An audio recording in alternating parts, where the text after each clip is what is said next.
The Boss Husband. Credit to the author. 1427-36. Ang mga pangalan po na nandito ay galing sa mga name generator.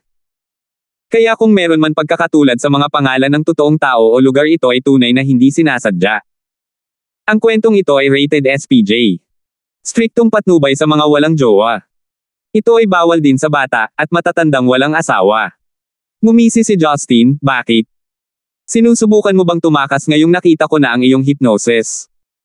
Ano sa palagay mo ang magiging reaksyon ng iyong mga mananampalataya kung sasabihin ko sa kanila na ikaw ay isang manluloko at ang tanging bagay na iyong maaasahan ay ang hypnosis?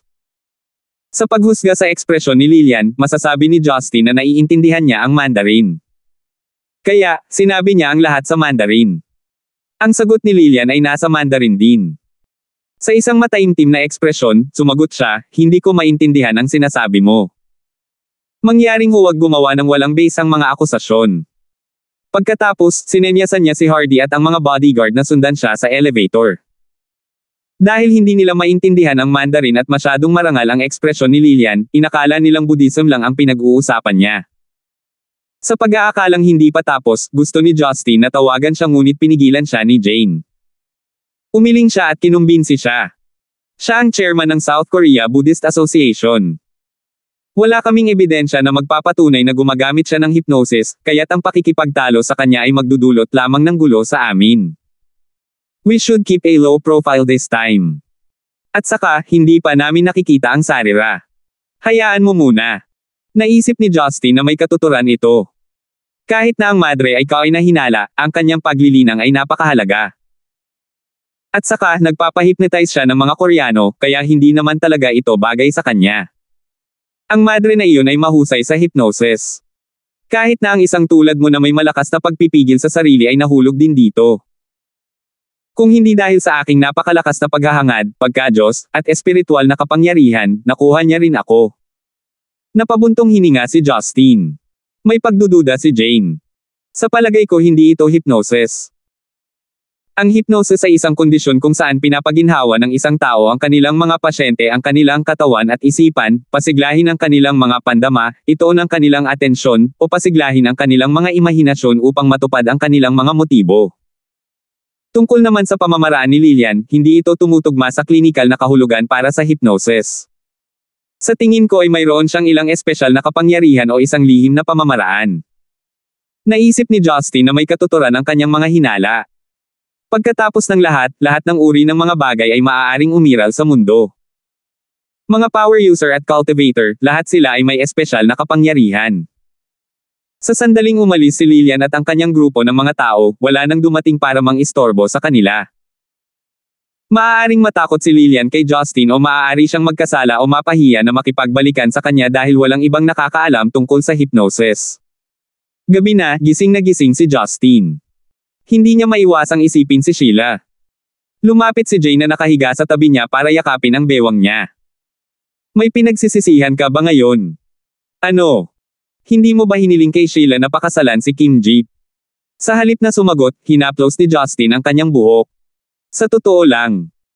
Dahil gusto kang hiwalayan ni Marian, walang tot-utol kung gusto mong ibalik si Sheila sa Stonegate, boses ni Jane.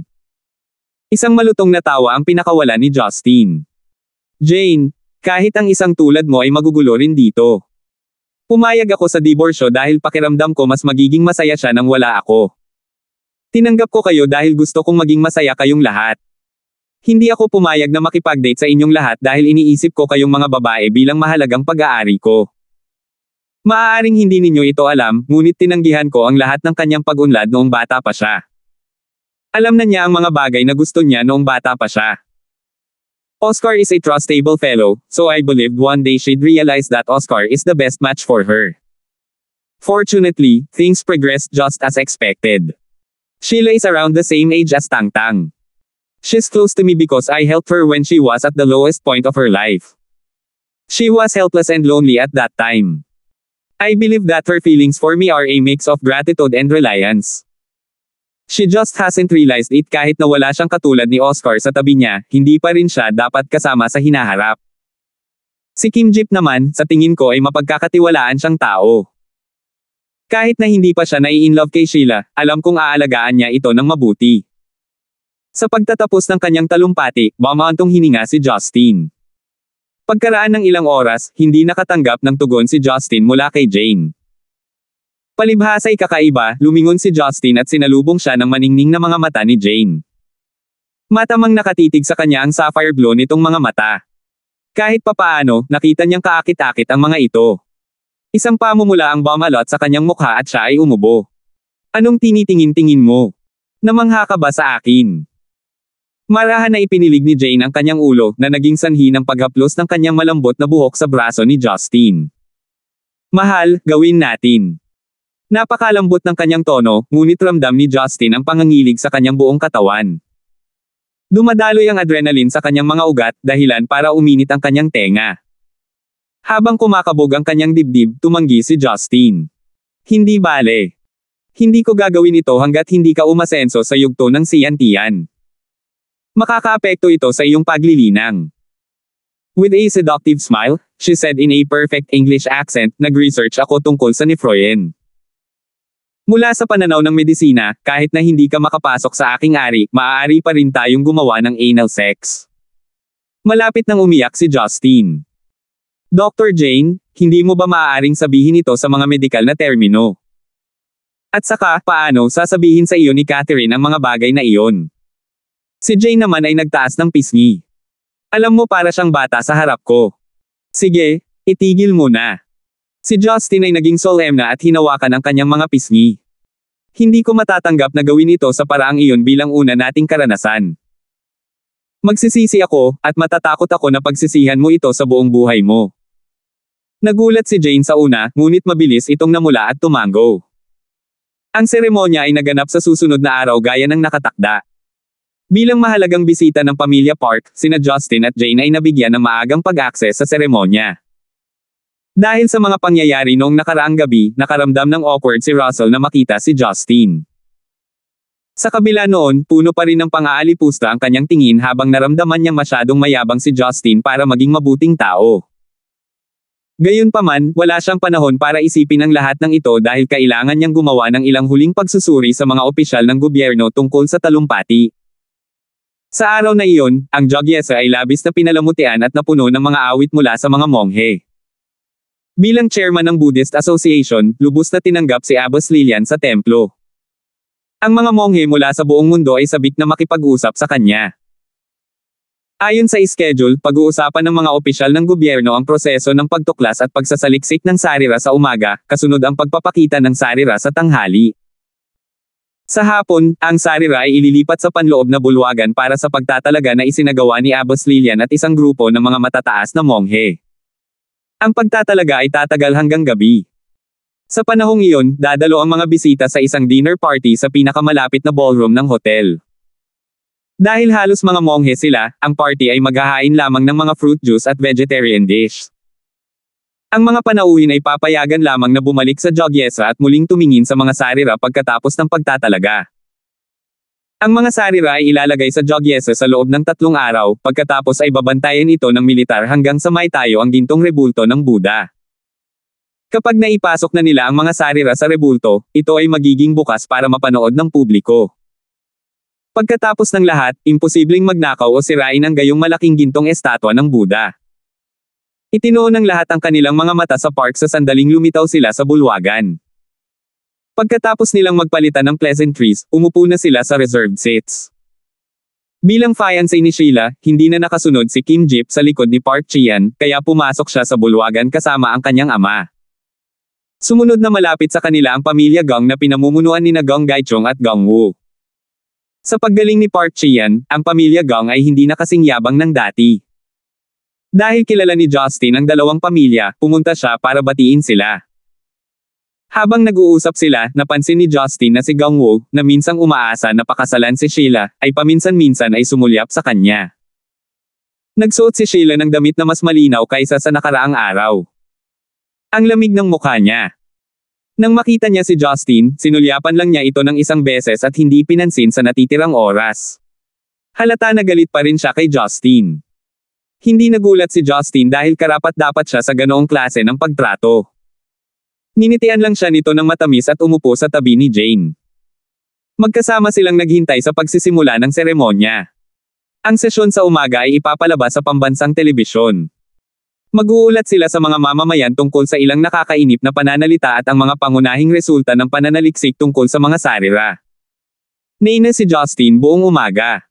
Sa wakas, alas 12 na ang orasan. Bumaba sa entablado ang mga opisyal ng gobyerno, at ang mga sundalo at monghe ay pumasok sa bulwagan upang salubungin ang mga sarira. Sa sandaling iyon, nakaramdam si Justin ng kakaiba sa kanyang dantian. Ang dalawang magkasalungat na enerhiya, Heaven and Earth Restoration Energy at Chaos Energy, ay naging deadlock sa nakaraan. Gayunpaman, naramdaman ni Justin na bahagyang nabawasan ang chaos, na tila sa takot. 1428. Bagamat ito ay para lamang sa isang segundo, ang katotohanan na ang kanyang paglilinang ay nagpakita ng mga palatandaan ng paggaling ay nagpakilig kay Justin. Napansin ni Jane na nakaupo sa tabi niya na nanginginig ang katawan niya. Nag-aalalang tinanong niya, "Hubby, anong problema?" Ngumisi si Justin at hinawakan ang kamay ni Jane. Kagulo. Ngayon lang ito nag-react. Sa tingin ko ay naramdaman nito ang mga sarira, at bahagyang humina ang kapangyarihan nito. Ngunit mabilis itong nakabawi na parang may itinatago. Nagningning ang mga mata ni Jane. Sinasabi mo ba na nakaramdam ng pananakot si Chaos? Hindi ko maramdaman kung ang mga sarira ay may anumang malakas na espiritual na enerhiya, ngunit sa paghusga mula sa reaksyon ni Chaos, maaari itong maging kapaki-pakinabang. Hanggat maaari itong masira ang balanse at bigyan ako ng kaunting kapangyarihan, masusupol ko ang Chaos. Pagkatapos huminahon, napagtanto ni Justin na masyadong maaga pa para matuwa. Sa pagkakataong iyon ay dama ko ang kanyang tingin sa pasukan. Kasabay ng pag-awit ng mga banal na kasulatan, 8 monghe ang nagdala ng isang kabinet ng rosewood sa venue. Isang gininto ang telang seda na puno ng mga banal na kasulatan ang nakatikip sa isang hugis parihaba na kahon. Nang mailagay na ang cabinet sa gitna ng venue, naglakad si Abbess Lillian patungo dito habang umaawit ng banal na kasulatan. Pagkatapos, ibinaba niya ang kanyang baba at dahan-dahang hinayla ang tela. Sa sandaling iyon, sa wakas ay lumitaw sa kanilang harapan ang inaabangang sarira. Nakatago sa loob ng isang lalagyan ng salamin na hindi mababasag ay isang hugis, pusong mapula-pula gintong bagay, na malambot na kumikinang sa ilalim ng sikat ng araw. Ang gininto ang pulang mga labi ay nagbigay sa karamihan ng mga tao ng pagnanasa na lumuhad sa harap nito. Sa sandaling iyon, naramdaman ni Justin na ang mga sarira ay hindi maipaliwanag na banal. Naramdaman ito ni Justin. Ang kaguluhan na nasa kanyang dantian ay lubhang hindi matatag. Kung minsan, ito ay kumilos ng mabangis, ngunit kung minsan, ito ay atres dahil sa takot. Ito ay isang nakakagulat na pag-uugali kaysa sa dati. Kaya natatakot ka rin sa isang bagay. Sa ilang kadahilanan, nagalit si Chaos at nagsimulang gumawa ng kalituhan sa loob ng dantian ni Justin. Sa kabutihang palad, ang kasalukuyang kakayahan ni Justin ay sapat pa rin para supulan ang Chaos. Mr. Gibson, like this trip is really worth it. Kahit hindi ako Buddhist, parang malinis ang isip ko kapag tumitingin ako sa sarira. Napangiti si Park Chian. Binigyan lang siya ni Justin ng malabong ngiti. Hindi lang ako nandito para tingnan. Nandito ako para dalhin ito. Hindi nagtagal, oras na para sa pagtatalaga. Sa pangunguna ni Abbess Lillian, ang grupo ng mga monghe ay nagtungo sa panloob na bulwagan. Nang mapansin niyon, sinubukan ni Justin na maglakad patungo sa mga sarira. Hoy! Mabilis na tawag ni Jane at hinayla ang braso niya. Pagkatapos, nagsalita siya sa isa sa mga minoryang wika. Hubby, kahit na gusto mo sila, maaari mong nakawin ang mga ito sa sikat ng araw.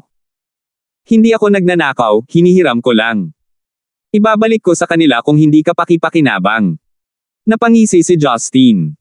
Binigyan siya ni Jane ng isang side eye. Ninanakaw mo ito. Tingnan mo, maaaring umalis na ang media, ngunit mayroong higit sa 100 bisita dito. Dagdag pa, pinalibutan ng mga bodyguard, pulis, at sundalo ang templo. Kung ninakaw mo ito sa harap nila, hindi sila tatayo at walang gagawin. Nagkibit balikat lang si Justin. So ano? Papatayin ko na lang kung sino man ang humahadlang sa akin. Upang mabawi ang kanyang paglilinang, ganap na binaliwala ni Justin ang buhay ng ibang tao. Kung tutuusin, karapat-dapat sila kung sakaling sinubukan nilang salakayin siya. At saka, dahil nasa South Korea sila, walang magagawa ang mga big shot na iyon sa Zeneca. We can just steal it discreetly, so why must we do it openly? Nakalimutan mo na ba na may plano ako? Sinabi ko naman sa'yo bago pumunta dito. Napakurap si Jane. Napakamot ng ulo si Justin at itinuro ang kanyang tainga. Sabihin mo sa akin ang tungkol dito. Agad namang lumapit si Jane sa tenga niya at ibinulong ang plano niya. Ito ay isang simpleng pamamaraan. Bago umalis patungong Korea, hiniling ni Jane kay Russell ang ulat ng pananaliksik tungkol sa mga sarira sa pangalan ng pagsuri nito para sa kanya. Sa totoo lang, naitala niya ang karamihan sa mga elementong bumubuo sa mga sarira. Ang 3D printing technique ni Jane ay higit na nalampasan ang lahat ng mga lab sa mundo. Madali niyang magawa ang isang napakamakatotohanang imitasyon ng mga sarira kung gusto niya.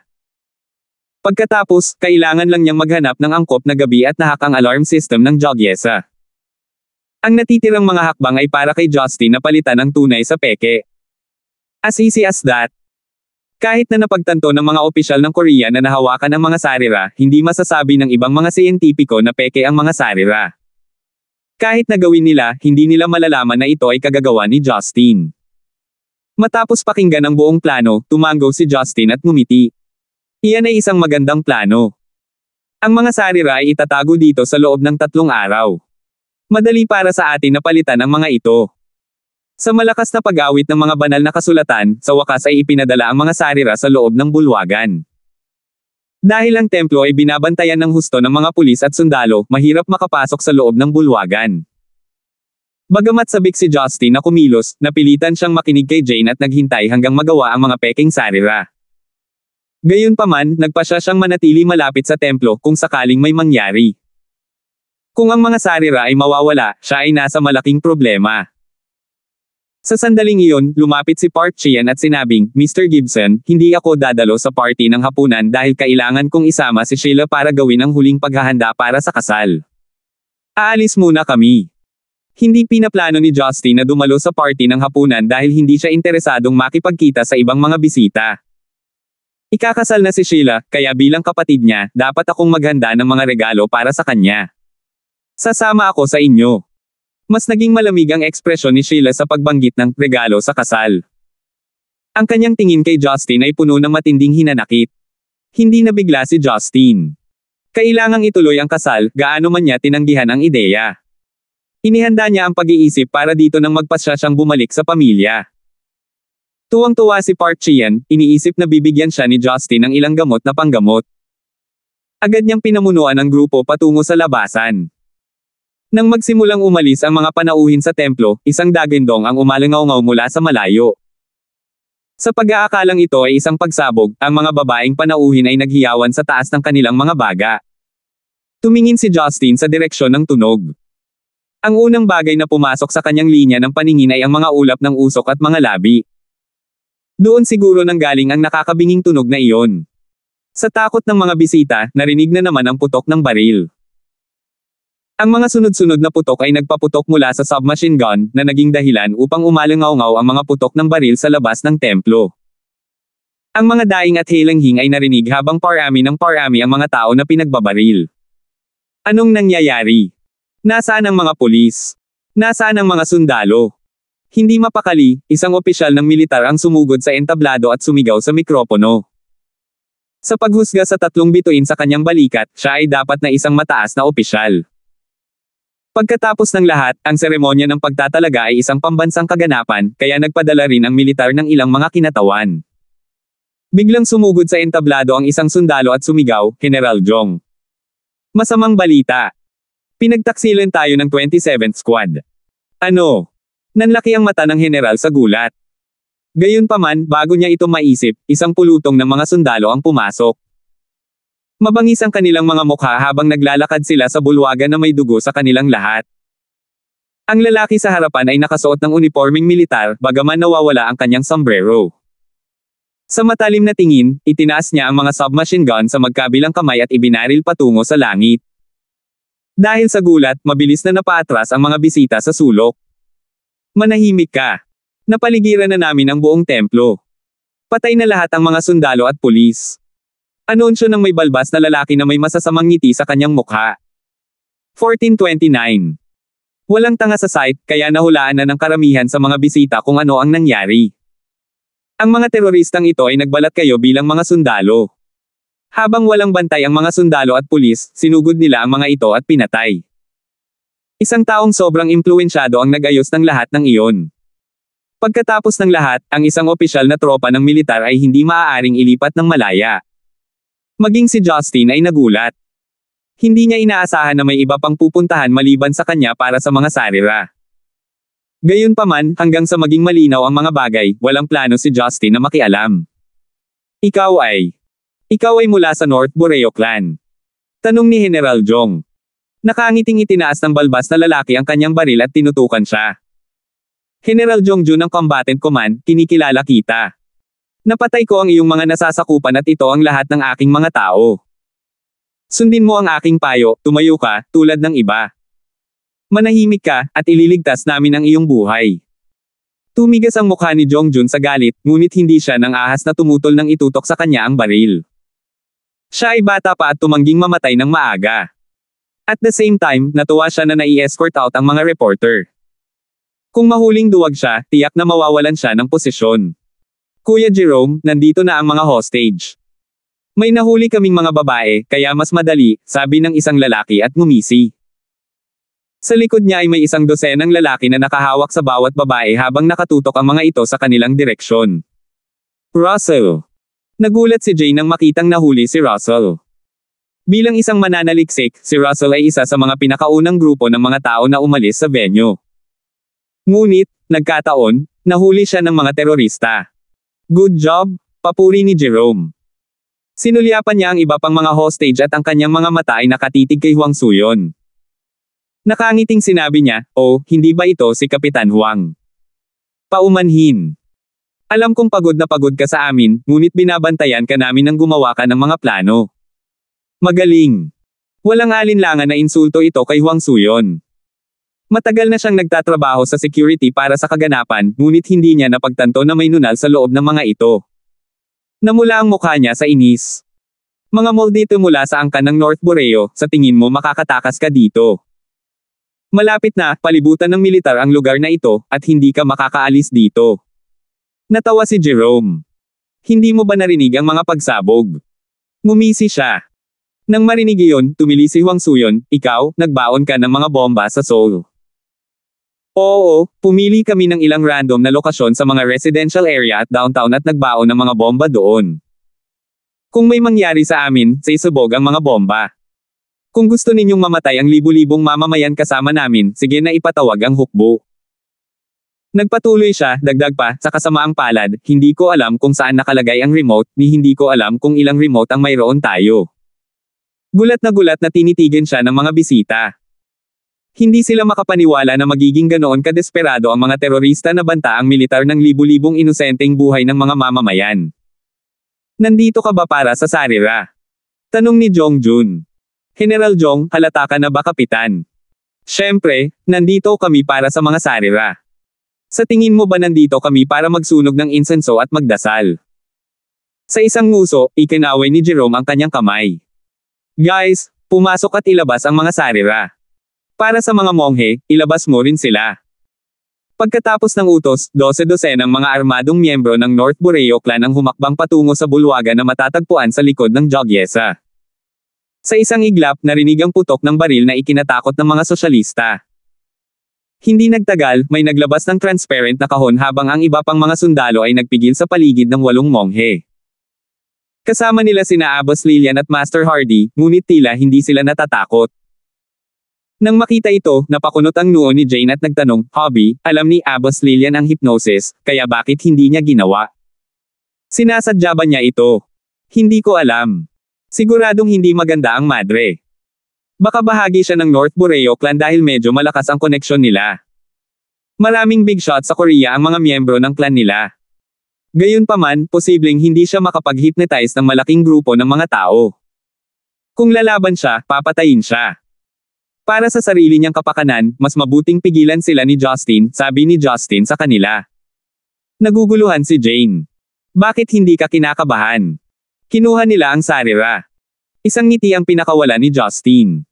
Hindi ba mas mabuti? Kailangan ko lang silang sundan at nakawin ang mga sarira mula sa kanila. Pagkatapos, maaari kong itulak ang lahat ng sisihin sa kanilang angkan, at hindi na natin kailangang palitan ito ng peking isa. Tinakpan ni Jane ang bibig at ngumiti. Puno ka ng dirty tricks. But, it's perfect. Ang North Boreo clan ay may lakas ng loob na salakayin ako noong nakaraan, kaya kailangan mo silang turuan ng leksyon. Dahil sila ay walang puso upang baliwalain ang buhay ng mga inosenteng mamamayan, hindi na natin kailangang maging maawain. Sa oras na iyon, nagbigay si Jerome ng mga bagong utos. Inutusan niya ang kanyang mga tauhan na itulak ang mga babaeng hostage at ang mga monghe sa harapan habang papalabas sila ng templo. Para naman sa iba pang mga lalaki, itinutok nila ang kanilang mga baril sa likuran upang magbantay sa mga biglaang paggalaw. Dumagundong ang mga sirena ng pulis sa labas ng templo nang dumating ang mga pulis at sundalo bilang backup. Gayunpaman, wala silang nagawa dahil sa malaking grupo ng mga hostage at bomba sa buong lungsod. Walang alinlangan na insulto ito sa mga opisyal. Kaya naman, agad na hinarang ng gobyerno ang lahat ng pagtanggap upang maiwasan ang paglabas ng balita. Ang Seoul ay naging isang nakakulong na lupain habang binabantayan ng mga sundalo ang lahat ng kalye. Hindi nagtagal, nabalot ng pangamba ang mga nalilitong mamamayan. Kasama ang kanyang mga tao, hinawakan ni Jerome si Jongjun bilang kanyang bihag at hinarap ang militar. General Jongjun, iniligtas namin ang iyong buhay upang maihatid mo ang isang mensahe sa iyong mga tao. Itinutok ni Jerome ang baril sa kanyang baba at munition, naghihintay sa atin ang ating bangka sa Han River, at dadalhin natin ang mga sarira at ang mga bihag. Pupunta tayo sa dagat. Kapag nakaalis na tayo sa panganib, tiyak na pakakawalan natin ang mga bihag at ang mga monghe. Bibigyan ko kayo ng 5 minuto para makapagdesisyon. Maglalagay kami ng isang bomba bawat minuto. Magpapatuloy ito hanggang sa tanggapin mo ang kondisyon o hanggang libu-libong mamamayan ang mamatay. Nanginginig ang mukha ni Jongjun sa galit, ngunit hindi siya nang ahas na lumaban. Sa halip, tumanggo siya nang walang salita. Nang bitawan siya ni Jerome, agad siyang tumakbo patungo sa militar. Biglang pinaputok ni Jerome ang Desert Eagle sa kanyang kamay at binaril ang kanang tuhod ni Jongjun. Tumalsik ang dugo at bumagsak si Jongjun sa lupa. General Jong, gumapang ka pabalik. Tumawa siya at sumunod naman ang iba pang miyembro. Tumulo ang malamig na pawis sa mga opisyal ng militar, ngunit hindi sila nang ahas na tulungan si Jongjun, sa takot na sila ang susunod na target. Si Jongjun ay nanginginig at nakangiwi sa sakit, ngunit gumapang pa rin siya patungo sa militar, na nag-iwan ng madugong bakas sa likod. Kasabay nito, ang iba pang opisyal ng militar at gobyerno ay hindi nang ahas na magsalita. Kung ikukumpara sa bomba, ang mga hostage ay isang maliit na issue. Pagkatapos ng lahat, ang Seoul ay mataas ang populasyon, kaya hindi sila nang ahas na makipagsapalaran.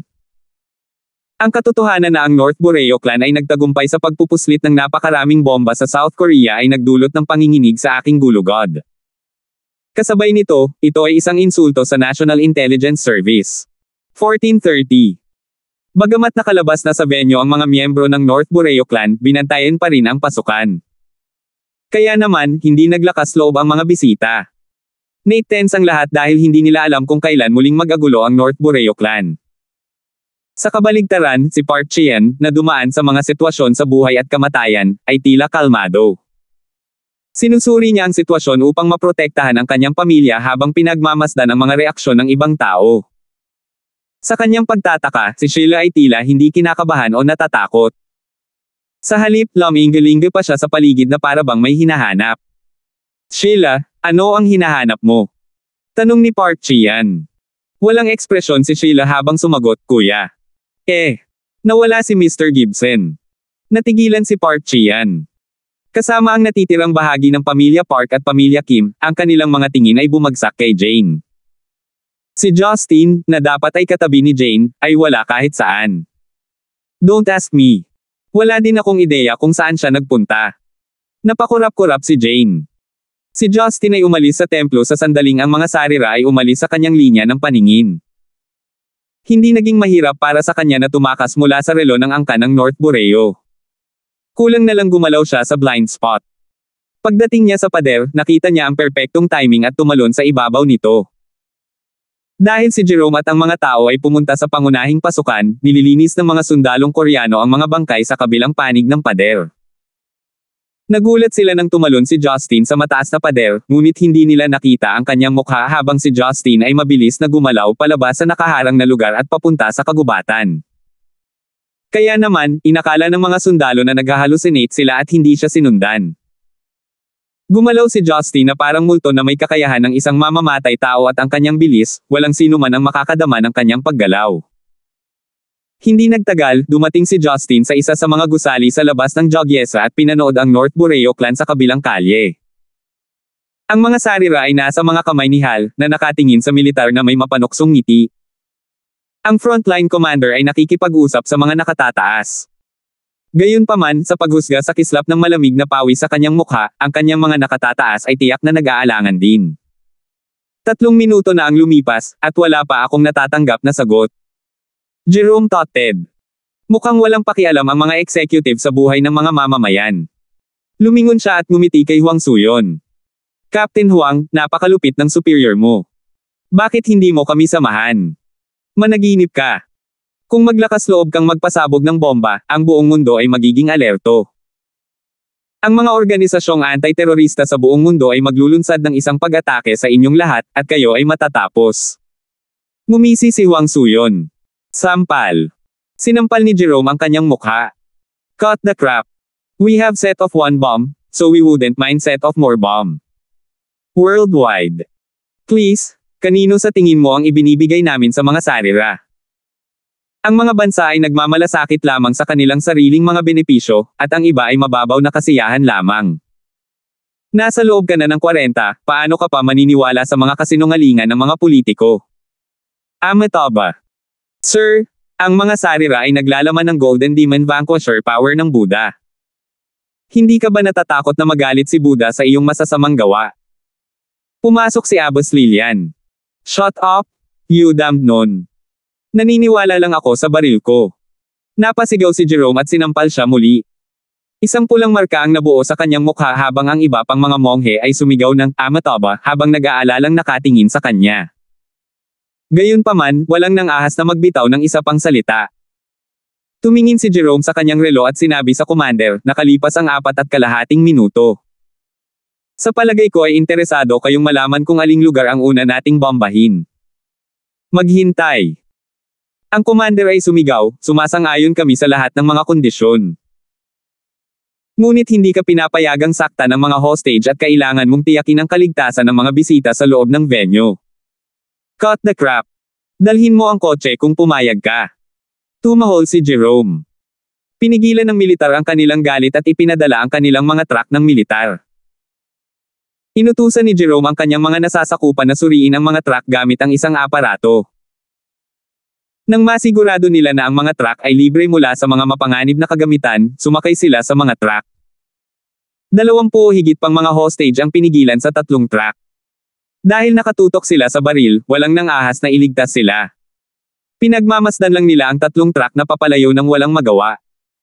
Imposibleng masubaybayan ang lahat ng mga bomba sa Seoul sa napakaikling panahon. Bukod dito, ang mga monghe at ang mga babaeng hostage ay hindi maaaring saktan. Ang dahilan ay ang una ay may malaking bilang ng mga tagasunod at ang huli ay halos mula sa mga prestihiyosong pamilya. Nang makaalis na ang mga truck, sinundan sila ni Justin mula sa malayo. Bagamat mabilis ang kanilang pagmamaneho, madali pa rin siyang makahabol. Sa buong paglalakbay sa Han River, ang militar ay nakamasid lamang mula sa malayo dahil hindi sila nang ahas na bigyan ng North Boreo clan ng impresyon na hinahabol nila sila. 2 yate na ang naghihintay sa kanila sa ilog. Bagamat 2 helicopter ng militar ang umaaligid sa ibabaw ng ilog, hindi sila nang ahas na salakayin sila. Sa pangunguna ni Jerome, bumaba sila sa truck at sumakay sa yate. Pagkatapos, nilayag nila ang hatch patungo sa dagat. Kinagat ni Justin ang kanyang mga ngipin habang pinapanood silang umalis. Nagawa man niyang nakawin ang mga sarira, hindi siya makakatakas dahil nasa paligid ang mga militar. Kung ganoon, kailangan kong sundan sila sa matataas na dagat. Kahit nalipulin sila ng militar, makukuha ko na lang ang mga sarira. Well, kung bumangga ako sa North Boreo clan, makakaganti rin ako para kay Jane. Ngunit ang mataas na dagat. Hanggang dito na lang.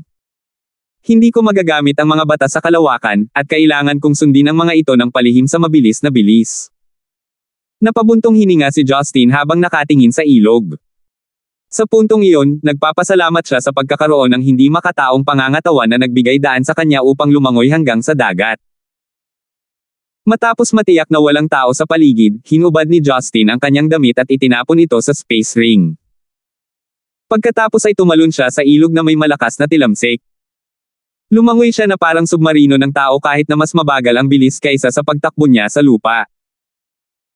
Gayunpaman, sapat na upang subaybayan ang mga ito sa tulong ng mga tunog ng rotor mula sa mga yate. Bagamat nakaalis na ang angkan ng North Borneo, hindi nang ahas ang militar na huminga. Agad nilang sinimulan ang paghahanap ng mga bomba sa buong Seoul. Bago kumpirmahin na ang mga bomba ay ganap na nabura, ang militar ay hindi nang ahas gumawa ng anumang bagay.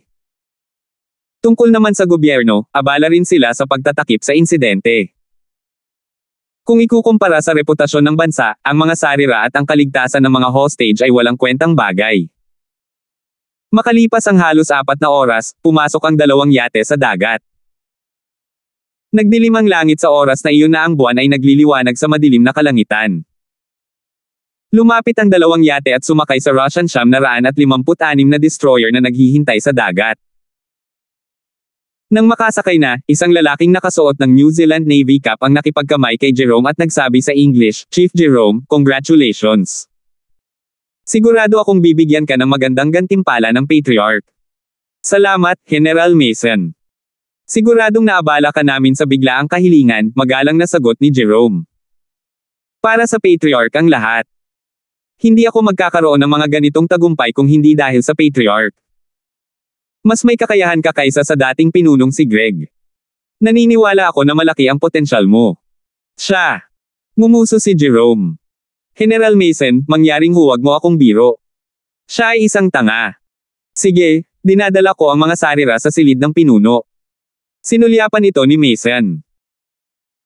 Bagamat naguguluhan siya kung bakit sila nagpakahirap para lang makuha ang bagay na iyon, hindi niya ito masyadong inisip at ibinigay na lang kay Jerome ang mga direksyon.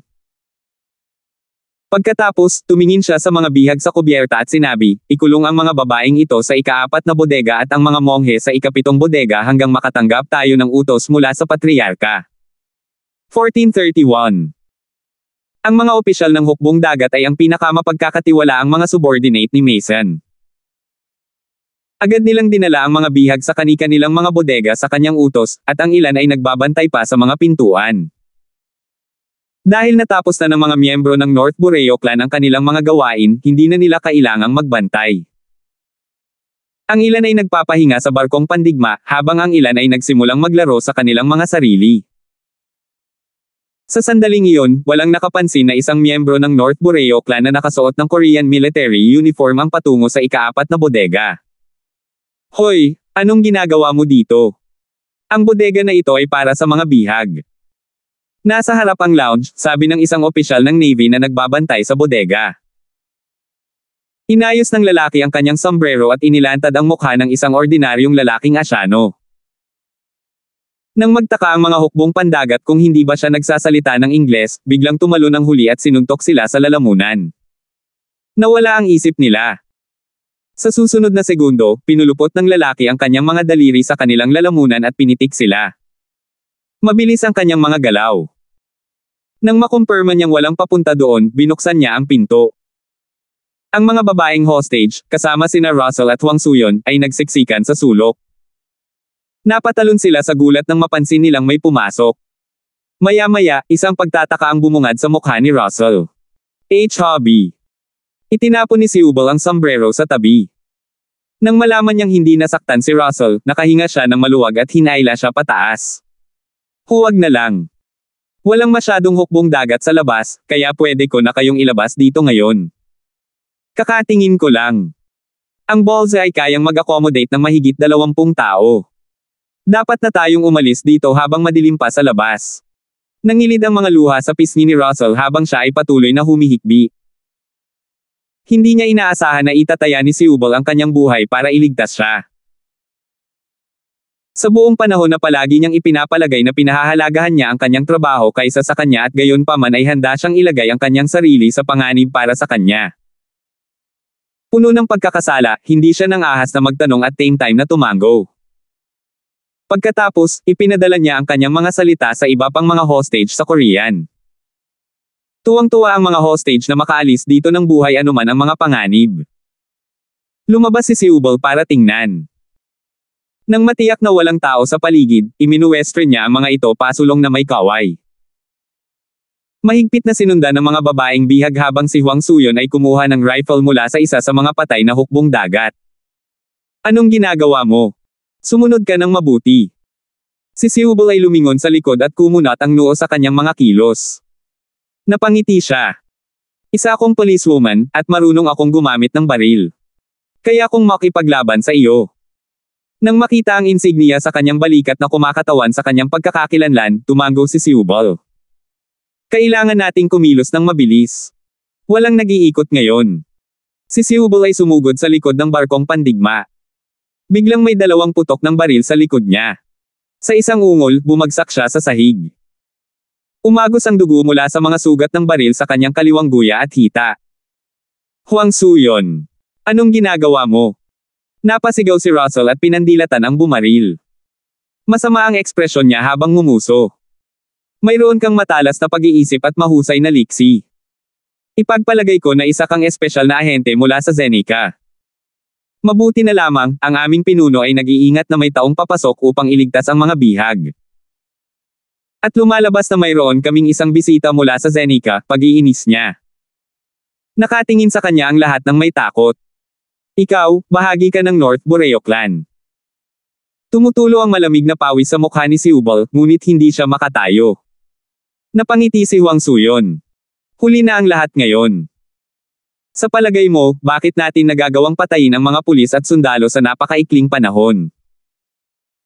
Kung wala ang aking makatwirang pagpaplano, hindi ito mangyayari ng walang nasawi. Tumakbo si Russell patungo kay Seubal. Nang makita niya ang dugo sa binti niya, napaungol siya. Hobby. Kasalanan ko lahat. Dapat hindi na ako pumunta ng Korea. Tapos ikaw. Hindi mo. Kinagat ni Seubal ang kanyang mga ngipin at pilit na ngumiti. Kapatid na Russell, huwag mong sabihin iyan. Hindi kita sinisisi. It's fate. Ang gandang mag-asawa. Tumikim si Hwang Suyon habang naglalakad patungo sa kanila. Pagkatapos, itinutok niya ang baril kay Seubal. Spill, mayroon ka bang mga kasama sa barko? Pinananatili niya itong buhay hanggang noon para lamang sa nag-iisang dahilan. Ngumuso si Seubal. Ano sa tingin mo sasabihin ko sa'yo ang totoo? Ayos lang. Dadalhin kita sa pinuno. Magkakaroon siya ng paraan para makapagsalita ka. Sa sandaling iyon, maraming sundalo ang lumabas sa putok ng baril. Inutusan sila ni Hwang Suyon na ikulong ang mga hostage at dagdagan ang bilang ng mga gwardya sa bodega. Pagkatapos, dinala niya ang mag-asawa upang makilala ang pinuno. Kasabay nito, si Jerome ay nasa pinakamarangyang commanding room ng barkong pandigma. Magalang siyang tumayo sa harap ng mesa na nakayuko ang ulo, at nakaupo sa harap niya si Abbot Lilian na nakasuot ng katad. Hawak-hawak niya ang glass box ng sariras habang sinasabi, "Great job, Jerome. Ang galing ng acting mo. Nag-alala ako na hindi ka maglalakas loob na sampelan ako, pero hindi ka nabigo." Mayroon pa rin siyang eleganteng tindig, ngunit ang kanyang boses ay malamig ng walang anumang onsa ng awa. Sumagot si Jerome, "Lahat ito ay salamat sa iyong patnubay. Ang aking mga pagsisikap ay walang halaga kumpara sa iyo. Dapat akong parusahan sa pagpapatong ng aking mga kamay sa iyo, pinuno." Tumango si Lilian, nasiyahan sa kanyang pambabala. Ipaubaya natin ang iba kay Hwang Suyon. Hayaan siyang maging bayani at ibalik ang mga bihag sa Korea. Sa gayon, dapat siyang ma-promote at magiging kapaki-pakinabang sa hinaharap. Nahipnotize ko ang mga monghe, kaya't dalhin mo ang mga hostage mamaya para mahipnotize ko sila. Pagkatapos, gagawa ka ng isang palabas kasama si Hwang Suyon. Sa pamamagitan nito, babalik din tayo ng ligtas at sarira. Tumango si Jerome na may nakakatakot ng ngiti at may sasabihin sana nang itinulak ni General Mason ang pinto. Leader, nahuli ni Vice Chief Hwang ang isang especially iyan na nakalusot sa barko. Nakapikit ang kanyang mga mata, ngumuso si Lilian. Alam ko na. Ipadala mo siya. Agad na dinala ni Huang Suyon sina Siubal at Russell sa silid. Si Siubal ay inihagis sa sahig habang si Russell ay umiiyak pa rin sa mga sugat ng kanyang asawa. Gulat ang bumalot sa kanilang mga mukha nang makita nila si Lilian sa upuan. Ikaw ay. Hindi natapos ni Russell ang kanyang pangungusap. Tama. Ako ang pinuno ng angkan ng North Borneo, ginisya ni Lilian. Nakakalungkot na nalutas ninyong dalawa ang palaisipan ngunit hindi na kayo makakalabas dito ng buhay. Humakbang si Lilian patungo sa mag-asawa. Leader, siya ay Zen Icon, asawa ni Russell. Sa tingin ko, isa itong espesyal na ahente sa Zenica. Kahit hindi siya, dapat siya ay bahagi ng gobyerno. Nag-aalala ako na mayroon siyang kasama, kaya hindi ako nang ahas na patayin siya. Mangyaring tiyakin ito sa iyong kapangyarihan. Good job, puri ni Lilian sa kanya. Ang kanyang tingin ay nahulog kay Siubal. Kung ayaw mong mamatay ang asawa mo sa harap mo, huwag kang lumaban. Kung hindi, papatungan siya ng mga hukbong dagat bago natin siya aipakin sa mga petang. Ikaw. Bruho ka. Sigaw ni Siubal. Noon lang napagtanto ni Russell kung bakit palaging lihim ang kanyang asawa tungkol sa kanyang trabaho. Hindi niya alam na siya ay napakatangi at maaaring bahagi ng ahensya ng Panactic. Kahit na mayroon siyang magandang kinabukasan, mamamatay siya sa barko dahil sa kanya. Sa sobrang pagkakasala, si Russell ay hindi nang ahas tumingin sa kanyang maputlang mukha. Habang si Siubal ay napuno ng galit at hindi matatag ang damdamin, sinamantala ni Lilian ang pagkakataong ihipnotismo siya. Maya-maya'y naging blanko ang kanyang tingin. Sabihin mo sa akin ang iyong pagkakakilanlan. Paano ka napunta rito, at mayroon ka bang mga kasama? Umalangaw-ngaw sa kanyang isipan ang boses nito na parang tawag ng demonyo. 1432. Isang masilaw na ekspresyon ang lumitaw sa mukha ni Siubal. Kahit na sinubukan niyang hawakan ang sarili, wala itong saysay. Ako si Siubal, ang Deputy Section Chief ng Section 1 sa Secret Police Department ng Ministry of State Security ng People's Republic of Zenica. Sa ngayon, ako ang Deputy Director ng Stonegate Branch. Ang aking asawa ko, si kapatid na Russell, ay nagkasala ng isang mapanganib na tao. Nag-aalala ako sa kanya, kaya lumipad ako papuntang Korea para makita ko siya. Naiinis ako dahil lihim akong nagalit sa kanya. Nakita ko siya na nahuli ng Northern Borneo ngayon, kaya't ako ay nag-aabang sa grupo para ilabas sila dito kasama ang lifeboat sa gabi. Inamin ni Siubal ang lahat, kinumpirma ang mga haka-haka ni Russell. Nakahinga ng maluwag ang mga miyembro ng North Borneo Clan. Magiging madaling harapin ang mga bagay hanggat hindi kasama ang MSS. Maaaring maimpluwensyahan ang Korea, ngunit ang MSS ay isang malaking banta sa kanila. Napaluha si Russell. Malamang na lumapit siya pagkatapos marinig ang tawag sa telepono. Bakit ang tanga niya, nagtatago sa dilim para lang protektahan ako? Nakuha ni Lilian ang isang detalye. Tinanong niya, sino ang mapanganib na taong binanggit mo? Siya ay. Ako ito. Umalangaw-ngaw ang boses ng isang lalaki mula sa labas. Na ikinagulat ng lahat ng nasa kwarto. Paanong may nakalusot doon? Napahinto ni Lilian ang kanyang hypnosis. Nang tuluyang umalis si Siubal, tumingin siya sa paligid na may nalilitong ekspresyon. Pagkatapos, nagsalubong ang kanyang mga mata sa magiliw na titig ng kanyang asawa. Sina Jerome, Mason, at Huang Suyon ay nagtaas ng kanilang mga baril na may tensyon na ekspresyon. Sino nandyan? Malamig na tanong ni Lilian, pakiramdam niya ay tinutokso siya. Binuksan ang pinto mula sa labas, at pumasok si Justin, nakasuot lamang ng salawal na may mga damong dagat na damikit sa kanyang balat. Nagkalat ang mga bangkay sa pasilyo sa likuran niya, ang iba ay may mga butas sa dibdib habang ang ilan ay bali ang leeg. Si Justin ay kumukuha pa ng isda at kinakain ito ng hilaw. At hilaw na karne, dal-dal niya. Nang tumingin kay Siubal na halos lumuha na sa tuwa, ngumiti siya. Hey! You deserve to suffer for calling me a dangerous person. Mukhang hindi pa ako huli. Sanay ka pala, ha? Hindi ko na malaya na nakalusot ka na pala. Kailan ka pa nakarating sa Korea? Oh. I suppose you really care about your wife. Mr. Gibson. Young Master Gibson. Si Siubol ay napuno ng kasiyahan na parang si Justin ang kanyang ama. Bago iyon, nagtataka siya kung bakit hindi pa nagpapakita si Justin nang dumalo rin siya sa seremonya. Sa pagkakaroon ng magaspang na pag-unawa sa kakayahan ni Justin, naramdaman ni Siubol na parang may naalis sa kanyang dibdib. Kaya ikaw. Kahit makatiis ka sa hypnosis ko, mapapahamak ka pa rin. Napakatanga mo para kusang pumasok sa teritoryo natin, inisyon ni Lilian. Inihagis ni Justin ang natitirang isda sa tabi at pinagdikit ang kanyang mga labi. Masarap ang lasa ng isda na ito, ngunit marami itong buto, komento niya. Nakikinig ka ba sa akin? Sigaw ni Lilian. Sumimangot si Mason at bumulong sa tenga ni Lilian, leader, sa tingin ko sinabi niya. Lumangoy siya dito. Bullshit.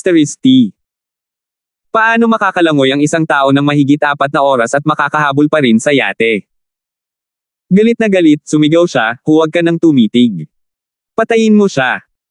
Pagkatapos noon, nagsimulang barilin sina Jerome, Mason, at Huang Suyon kay Justin. Lumipad ang mga spark habang ang mga bala mula sa rifle at handgun ay dumapo sa balat ni Justin. Napagtantong may mga butas na nabubuo sa kanyang salawal, namuo sa galit si Justin. Binili ni Marian ang piraso ng salawal na iyon para sa kanya. Nawala na siya at hindi niya kayang mawala din ang salawal. Sa isang malaking lukso, sumugod siya patungo sa 3 at inabot niya ang pisngi ni Jerome. Dahil gumalaw si Justin sa isang iglap, hindi nakaiwas si Jerome sa oras. Habang nabigla pa rin siya sa katotohanang si Justin ay hindi matatalo sa mga bala, hinawakan ng huli ang kanyang pisngi. Isang creaking ang tumunog habang ang ulo ni Jerome ay pinipiga. Kaya lang, he died on the spot. Hindi nag-aksaya ng isa pang segundo, pinalo ni Justin ang isang sampal sa pisngi ni Huang Suyon gamit ang kabilang kamay. Hindi ito isang malakas na sampal, ngunit sumabog ang kanyang ulo ng ay backhand siya nito sa kabilang pisngi. Durog agad ang utak niya habang lumilipad palayo ang iba niyang organs gaya ng mga mata niya. Nabalot ng takot sina Lilian at Mason habang pinapanood nila ang kanyang malupit na pag-atake. Walang pakialam si Justin sa kanilang pagkabigla at ibinaba ang kanyang binti patungo sa singit ni Mason. Agad na bumulwak ang dugo nang mapunit ang katawan ni Mason sa gitna. Dumapa ang paa ni Justin sa bahagi ng kanyang tiyan, kaya ang kalahati ng kanyang katawan ay sinipa pataas at dumaikit sa kisame. Si Siubol ay halos himatayan sa madugong eksena habang ang kanyang asawa ay matagal nang nawala ng malay nang makita ang eyeball ni Huang Suyon na gumulong patungo sa kanya. Napalunok si Lilian. Nanginginig, umatras siya sa desk at paulit-ulit na umiling. Huwag kang lalapit. Sa sandaling iyon, narinig ng mga sundalo ang kaguluhan at nagmadaling pumasok. Gayunpaman, natarante sila at nanlamig nang makita ang eksenang nasa harapan nila. Binaliwala sila ni Justin at pumunta siya kay Lilian. Ikaw ang pinuno ng angkan ng North Borneo. Matigas na tumango si Lilian. How dare you agawin the sarira from me? You deserve to die a painful death. But if you give me the personal files of your clan, I'll give you a quick death. Nais ni Justin na imbestigahan ito ng mabuti dahil natatakot siyang baka mapahamak si Sheila. So hinahabol mo ang mga sarira. Hindi ka ba natatakot na ang mga bomba sa Seoul ay pasabugan pagkatapos ng aking kamatayan? Kahit na natagpuan nila ang ilan sa mga ito, hindi nila mahanap ang lahat ng mga bomba sa ganoong kaikling panahon. Noon, pumunta ka sa impyerno. Sinampal siya ni Justin. Maraming tao ang namamatay sa mundong ito araw-araw. Bakit ko sila aalalahanan? Hindi ko sila mga magulang. Cut the crap. Ibinibigay mo ba sa akin ang file o hindi? Natigilan si Lilian. Habang sinusulyapan niya ang mga bangkay ng kanyang mga nasasakupan, isang panginginig ang dumaloy sa kanyang gulugod. Sa wakas ay napagtanto niya na ang lalaking nakatayo sa kanyang harapan ay isang masamang tao, wala siyang pakialam sa buhay ng mga inosenteng mamamayan. Hindi ba kayo mahilig magbilang? Magbibilang ako ng 3. Kung hindi ninyo ibibigay sa akin ang file, isa-isa kong tatanggalin ang inyong mga daliri. Diretsong sabi ni Justin habang hinawakan ang kanyang kamay at hinaila ang kanyang hinlalaki. Isang masakit na tili ang pinakawala ni Lilian. Akmang sasalakayin ng mga sundalo si Justin, ngunit natakot sila nang makita nila iyon at tumakbo papalabas ng silid. Ang mga mata ni Lilian ay kumikinang sa galit habang siya ay sumisigaw, "Guro! Iligtas mo ako!" Nagulat si Justin sa narinig. Bago pa niya ito mapag-isipan, umalangaw-ngaw ang mga daing ng mga kawal na tumakas kanina. Inikat ni Justin ang kanyang ulo sa paligid at nanliit ang kanyang mga mata sa eksenang lumaganap sa kanyang harapan. Isang grupo ng mga nakakatakot na nakakalaso na insekto ang kumagat sa mga sundalo. Sa isang iglap, nilamon ang kanilang mga laman, nag-iwan ng isang tumpok ng buto. Nagningning ang mga mata ni Lilian. Sa kabilang banda, kinilig si Siubal sa nakakatakot na tanawing iyon. Ha! Napakawalang kwenta. Mas gugustuhin ko pang pakainin ang mga anak ko kaysa palakihin kayo. Isang pamilyar na boses ang narinig mula sa labas. Pagkatapos noon, isang maikli at mabilog na monghe ang pumasok sa silid. Si Master Hardy, ang monghe na sumusunod kay Lilian at siya rin ang direktor ng Buddhist Association. Nakatingin kay Justin na may mga mata na puno ng pang-aalipusta, sinabi ni Hardy, "Hindi ko alam kung saan ka nanggaling, ngunit humihingi ka ng death wish para sa paghabol sa amin." Tumikim si Justin. No wonder. Nagtataka ako kung bakit ang North Boreo clan ay maglalakas loob na puntiryahin si Jane gayong mahina ang kanilang pinuno. Ikaw pala ang kanyang amo. Kaya ikaw ang aktwal na pinuno. Tao, sigurado kang malihim. 1433. Nagulat si Justin. Kahit na hindi niya magagamit ang banal na kahulugan, maaari pa rin niyang maramdaman ang pang-aapi mula sa isang taong may malalim na paglilinang. Gayunpaman, wala siyang naramdaman mula kay Hardy hanggang sa ilabas niya ang kanyang kultibasyon na higit na nakahihigit sa yugto ng soul formang. Maaari bang magkaroon ng monghe na ito ng ilang pamamaraan o artifact para itago ang kanyang paglilinang? Kung hindi, hindi siya maaaring manatili sa labas ng Zenica nang hindi nasaktan. Ha! Paano kung malaman mo ang tungkol dito? Kahanga-hanga ang iyong pangangatawan, isang bagay na hindi ko pa nakikita. Kung ipapakain ko ang iyong laman at dugo sa aking mga anak, tiyak na makikinabang ito sa kanila. Ngumiti ng masama si Hardy. Ikaw ay isang magsasaka, kaya hindi ba dapat nasa Hongmeng ka? Hindi mo ba alam ang mga panganib na nasa labas ng Zenica? Sumagot si Hardy, ang pagpatay sa iyo ay isang piraso ng cake. Mas alam ko kaysa sa iyo. Oo. Guru, dali, iligtas mo ako. Tuwang-tuwa si Lilian nang makita siya na nakalimutan na niya ang kanyang sakit. Ngumisi si Hardy, wala kang silbi. Bueno, naging maganda ang buhay mo. Binigyan kita ng maraming supplement, at sapat na ang laman at dugo mo para sa mga anak ko. Ipapakain ko kayong dalawa sa mga anak ko ngayon.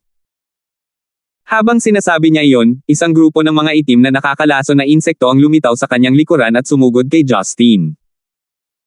Sa isang iglap, ang katawan ni Justin at Lilian ay natatakpan ng mga itim na insekto. Sa isang nguso, nagpasya si Justin na gamitin ang mga bata sa kalawakan upang labanan si Hardy. Kahit na ang paglilinang ng huli ay higit na mataas sa yugto ng pagbubuo ng kaluluwa, itinuring ni Justin na siya ay nasa yugto lamang ng Lee Fire. Mabilis, hinagis niya si Lilian patungo sa mga insekto at ginamit ang mga bata sa kalawakan upang harangan ang mga insekto mula sa kanya. Napasigaw si Lilian sa takot ngunit agad na nilamon ng mga insekto hanggang sa buto. Bago siya huminga ng kanyang huling hininga, pinandilatan niya si Hardy na parang nagtatanong kung bakit siya sumuko sa kanya. Ang pakialam lang ni Hardy ay ang pagpatay kay Justin, na ang pangangatawan ay isang kayamanan sa kanya. Para sa isang sangla na tulad ni Lilian, maaari siyang magtaas ng isa kahit kailan niya gusto. Ha! Iyan ba ang maalamat na bata sa kalawakan ng mga Diyos? Isa kang Diyos. Binaliwala ni Hardy si Lilian at tinitigan si Justin sa gulat. Sa paggamit ng mga bata sa kalawakan, inilipat ni Justin si Jiang Xiaobei at ang kanyang asawa sa deck. Dahil ang mga sundalo ay nagmamadaling tumakbo para sa kanilang buhay, wala silang pakialam sa kanila. Kasabay nito, gumawa siya ng space barrier sa ibabaw ng kanyang katawan at nag-teleport sa harap ni Hardy, umaasang papatayin siya bago siya makapag-react. Sa kasamaang palad, pinaghandaan iyon ni Hardy. Nang wala sa oras, nagpatawag siya ng isa pang grupo ng mga insekto, mga langaw na berdeng makamandag na insekto na kasing laki ng hinlalaki. Nakakagulat, ang mga insekto ay nakalusot sa space barrier ni Justin at kinagat siya. Napatawa si Hardy. Iyon lang ang mayroon ka. How dare you call yourself a god? Ang aking Zero Green Flies ay kayang magdala ng True Yuan at tumago sa mga batas sa kalawakan. Napagtanto ni Justin pagkatapos niyang makagat, ang mga insekto ay nagtago ng malaking dami ng mabahong lason. Sinusubukan nilang ipasok ito sa kanyang katawan. Ang masamang pamamaraan. Kung hindi dahil sa hindi makataong pangangatawan ay namatay na agad siya sa kamandag. Sa oras na iyon, ginamit ni Justin ang mga bata sa kalawakan para pasabugan ang mga insekto bago umakay patungo kay Hardy. Nagulat na pabulala si Hardy, hindi ka apektado ng kamandag. Anong klaseng halimaw ka? Bagamat ang kanyang paglilinang ay hindi pambihira, ang kanyang mga makamandag na hayop ay maaaring pumatay kahit na ang mga magsasaka na higit na nakahihigit sa kanya. Pakiusap, naisip mo ba talagang matatalo mo ako sa mga masasamang surot na ito? Kailangang aminin ni Hardy na hindi siya katugma sa pangangatawan ni Justin. Napagtantong patuloy na inaatake siya ni Justin gamit ang mga batas sa kalawakan, nagpadala si Hardy ng mga grupo ng mga makukulay na nakakalaso na insekto upang bilhan siya ng ilang oras. Di nagtagal, ang barkong pandigma ay medyo nabasag ng mga batas sa kalawakan. Walang tigil na umalangaw-ngaw ang mga tunog ng pagsabog. Ang ilang mga sundalo ay namatay o nasugatan, habang ang iba ay tumalon sa dagat upang tumakbo para sa kanilang buhay. Pabalik-balik ang pag-atake ng dalawa, pero nakatali. Naramdaman ni Hardy na kung magpapatuloy ang sitwasyon, maaalerto ang mga Diyos. Dahil hindi niya maaaring ipagsapalaran na ilantad ang kanyang pagkakakilanlan, napilitan siyang isuko pansamantala ang katawan ni Justin. 1,000 gagamba lason. Ang tunay na yuan sa paligid ni Hardy ay kumikinang na may berdeng kinang. Muli, nagpakawala siya ng grupo ng mga makukulay na gagamba na kasing laki ng palad niya. Hindi nagabala si Justin na ipagtanggol ang sarili laban dito dahil hindi siya masasaktan ng lason. Nagulat siya nang sumabog ang mga gagamba sa kanyang harapan. Damn it! Ito ay isang daya. Nadismaya si Justin. Wala siyang pakialam sa kamandag, ngunit ang True Yuan sa loob ng mga gagamba ay nagpadala sa kanya ng ilang metro pabalik. Kukunin ko ang sarira. See you next time. Natawa si Hardy nang gumana ang kanyang plano. Pagkatapos, kinuha niya ang mga sarira mula sa kubyerta, handa nang lumipad palayo. Nadurog ang puso ni Justin. Maaaring itago ni Hardy ang kanyang aura at cultivation, kaya kung hahayaan niya siya, imposibleng mahanap siya muli. Kung tutuusin, napakaraming problema ang kanyang pinagdaanan para maghanap ng makakapagpatalo sa Chaos. Hindi hinayaan ni Justin na kunin niya ang mga sarira. Nagliliyab sa galit, pinandilatan ni Justin si Hardy na may masamang kinang sa kanyang mga mata. How dare you agawin it from me? Lahat ng manggahas na agawin ang gamit ko ay karapat-dapat mapunta sa impyerno. Putol ni Justin. Sa sobrang galit, pinakawalan niya ang kanyang paglilinang. Paano kung mabaliw ako at pumatay ng libu-libong tao? Papatayin ko ang mga naglalakas loob na hamarang sa aking landas. Sa isang instant, ang kanyang True Yuan ay naging isang dumadagandong na surge ng Heaven and Earth Restoration Energy. Kasabay nito, nagsimulang kumilos ang Chaos Energy upang kontrolin ang kanyang dantian at ang kanyang isip. Maghintay ka lang. Haharapin kita sa sandaling makuha ko ang mga sarira. Ginamit ang kanyang galit, pinigilan ni Justin ang Chaos at kinuha ang control sa kanyang cultivation. Tumigil ka dyan. Sa isang iglap, naabutan niya si Hardy, na namutla sa kanyang hitsura. Sa ilalim ng kalangitan sa gabi, isang higanteng kamay na gawa sa Heaven and Earth Restoration Energy ang nakapalibot kay Hardy. Ginamit ni Hardy ang lahat ng kanyang makakaya upang labanan ito, ngunit ang kanyang True Yuan ay hindi katugma ni Justin. May dugong tumutulo sa kanyang bibig, nanginginig siya habang nakatingin sa lalaking nagpapakawala ng malisyosong aura. Ikaw. Isa kang cultivator. Hindi. Hindi ito posible. Ang iyong cultivation. Nasa tuktok ka ba ng raw water? Dahil halos isang alamat ang 9 Heavenly Lightning Tribulation, inakala ni Hardy na isang cultivator lamang sa raw water stage ang may ganoong mga kakayahan. Sa katunayan, kasama ang Heaven and Earth Restoration Energy at ang Chaos Energy, si Justin ay teknikal na nasa buong ikot ng Thunderbolt Heavenly Lightning. Gayunpaman, dahil wala siyang ganap na kontrol sa kanyang paglilinang, ang kapangyarihang ipinakita niya ay katumbas ng yugto ng raw water. Tanging kapag siya ay sumulong sa Shangqing Heavenly Lightning Realm siya ay magiging higit sa lahat ng cultivator sa Raw Water Stage. Sa oras na iyon, hindi nag-abala si Justin na tumugon kay Hardy. Nawawala na siya ng kontrol kay Chaos, kaya nababalisan niyang hinawakan ang kahon na naglalaman ng mga sarira. Sa isang simpleng kisap mata, nadurog ang high-tech na kahon. Ang mga sarira ay lumutang sa hangin sa harap ni Justin, naglalabas ng mapula-pula gintong glow. Nang maramdaman ng mga sarira, kumilos si Chaos ng mas masigla na parang nag-aalala na gagamitin ng husto ni Justin ang mga sarira. Ang mga pandaman ni Justin ay lubos na tumaas pagkatapos mabawi ang kanyang bagong pinahusay na paglilinang. Natuwa siya nang maramdaman ang malakas na enerhiya sa mga sarira. Ito ay ang kakanyahan ng langit at lupa, isang pagpapatahimik na enerhiya ng Buddha na dinalisay mula sa Ye-Fire. Sa paghusga sa kung gaano kitikot si Chaos, dapat nakapakipakinabang ang mga sarira. Biglang may pumasok na tanong sa isip ni Justin. Paano niya ito dapat gamitin? Dahil natakot si Hardy sa kanyang talino, naisip ni Justin na wala siyang alam tungkol doon. Pagkatapos ng ilang pag-iisip, nagpasya si Justin na ilagay ang lahat sa kanyang katawan. Sa pag-iisip na iyon, ibinuka niya ang kanyang bibig at nilunok ang sarira. 1434. Sa una, walang naramdaman si Justin nang lunukan niya ang sarira. Kapag nakapasok na ito sa kanyang tiyan, ginamit ni Justin ang Endless Resolve Restoration Scripture para masipsip ito. May nakakagulat na nangyari.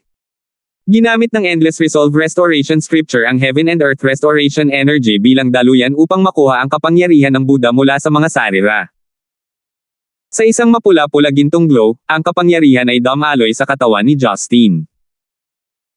Ang kaluluwa ni Justin ang unang nakadama ng pakinabang nito habang lumapot ito sa kapangyarihan ni Buddha. Dahil dyan, hindi siya madaling igalaw ni Chaos. Para sa kanyang dantian, naramdaman ni Justin ang Chaos Energy na inaapi ng tahimik na kapangyarihan ng mga sarira. Nagpakawala siya ng hininga. Ang mga monghe ay hindi lubos na walang silbi pagkatapos ng lahat. Bagamat hindi alam ni Justin kung saan nanggaling ang mga sarira, itinuring niya na ang monghe ay dapat na mula sa dakilang sinaunang panahon upang magkaroon ng napakalakas na enerhiya. Sa sandaling iyon, napanatag ang pakiramdam ni Justin.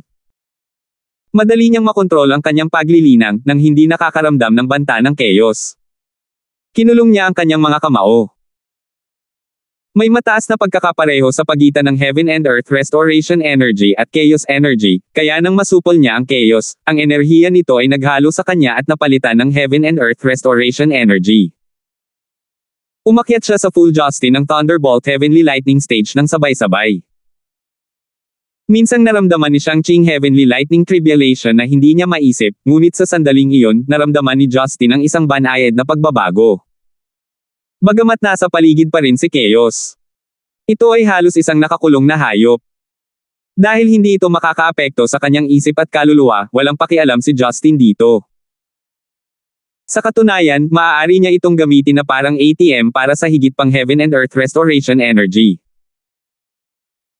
Nagulat sa kakayahan ng banal na kasulatan na sumipsip at masira ang isang artifact, pinag-iisipan pa ni Justin na mangolekta ng higit pang mga artifact at lunukan ang mga ito. Sa labis na kagalakan na bumalik ang kanyang cultivation, ibinalik ni Justin ang kanyang ulo at napangiti. Pagkatapos noon, tumingin siya kay Hardy na may mapanuksong tingin. Si Hardy ay natakot sa labas ng kanyang talino, nagtataka tungkol sa pagkakakilanlan ni Justin. Alam niyang mahalaga ang mga sarira, kaya't nagpaplano siyang makuha ang mga ito nang hindi inilalantad ang sarili. Binalak niyang magsaliksik pagkatapos. Ngunit biglang lumitaw si Justin, inagaw ang mga sarira, at kinain pa ito. Iyon ang puso ng isang higanteng Buddha. Maaaring mula pa ito sa dakilang sinaunang panahon, kaya imposibleng makahanap ng isa pang kayamanan na ganoon. Gayunpaman, hindi maisip ni Hardy ang tungkol sa mga iyon. Gusto lang niyang makaalis doon ng buhay. Masyadong makapangyarihan ang lalaking nasa harapan niya. Ang kanyang paglilinang ay nasa ibang antas kaysa sa kanya. Nang mapansin ang titig ni Justin, naisip ni Hardy na nag-iisip siya ng paraan para pahirapan siya. Mayroon kang walang kapantay na paglilinang, guro. Pasensya na sa pagiging tanga. Pakiusap bitawan mo ako. Pinipilit siya ni Hardy na makaalis sa mapanganib na sitwasyon. Sinabi ni Justin, sagutin ang aking mga tanong ng matapat, at iisipin kung palayain ka. Magtanong ka.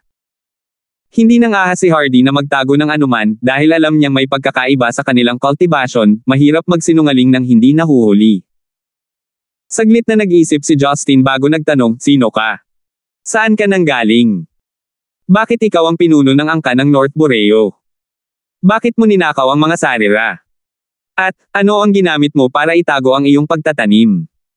Guru, ang tunay kong pangalan ay Master Insect. Ang Hardy ay isang peking pangalan lamang. Isa akong Huang Face Cultivator sa Hongmeng. 100 taon na ang nakalilipas, ako ang Hongmeng Messenger. Noong naglalakbay ako sa paligid ng Zenica, nakakita ako ng isang artifact mula sa dakilang sinaunang panahon sa kabundukan ng Kunlun. Tinatawag ko itong Blinding Leaf. Ang artifact na ito ay maaaring magtago ng aura, kahit na hindi kayang itago ng superior ang anyo, at hindi kayang baguhin ng tao. Iyon ang naisip kong umalis sa Hongmeng at pumunta sa ibang bansa. Sa pakikinig sa pagsasalaysay ni Master Insect, si Justin ay nagkaroon ng magaspang na ideya sa kanyang karanasan.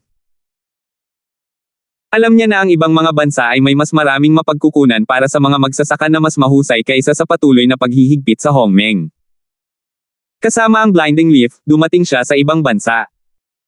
Habang siya ay nasa Korea, nakilala niya ang pinuno ng North Borneo clan na nagbigay sa kanya ng ideya na gamitin ang mga koneksyon ng clan upang mag-scavenge ng mga mapagkukunan mula sa buong mundo. Gumamit siya ng 100 taon upang palawakin ang angkan, gamit ang pinuno bilang isang papay upang pangasiwaan ang mga gawain habang naglalakbay siya sa buong mundo upang kumita ng pera na mabibili kahit na magnakaw ng mga mapagkukunan. Kasama ang North Borneo clan, nagawa niyang sumulong sa Lee Fire Tribulation sa kabila ng kanyang katamtamang talento. Gayunpaman, naging mahirap ang pagbutihin pa. Ang mga sarira ay eksaktong kailangan niya. Bagamat sanay siya sa lason at sumpa, pamilyar din siya sa Budismo.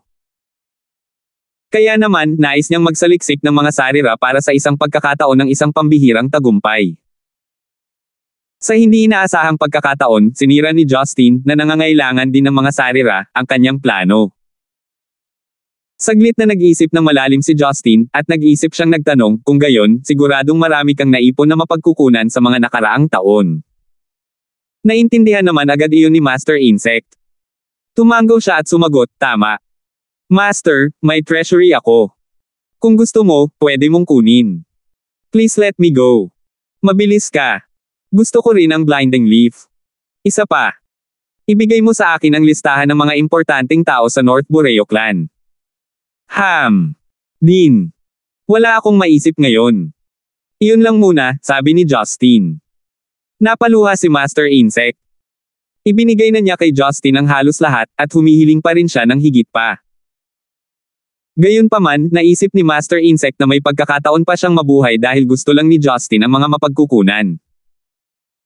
Kahit na mahirap itago ang kanyang sarili ng walang Blinding Leaf, kailangan lang niyang mag-ingat at iwasang gamitin ang kanyang cultivation. Bukod pa rito, ang pakikipaglaban kay Justin ay hindi nakaakit ng sinumang Diyos o magsasaka. Lingid sa kanyang kaalaman, ang kawalan ng mga Diyos ay halos nauugnay kay Justin.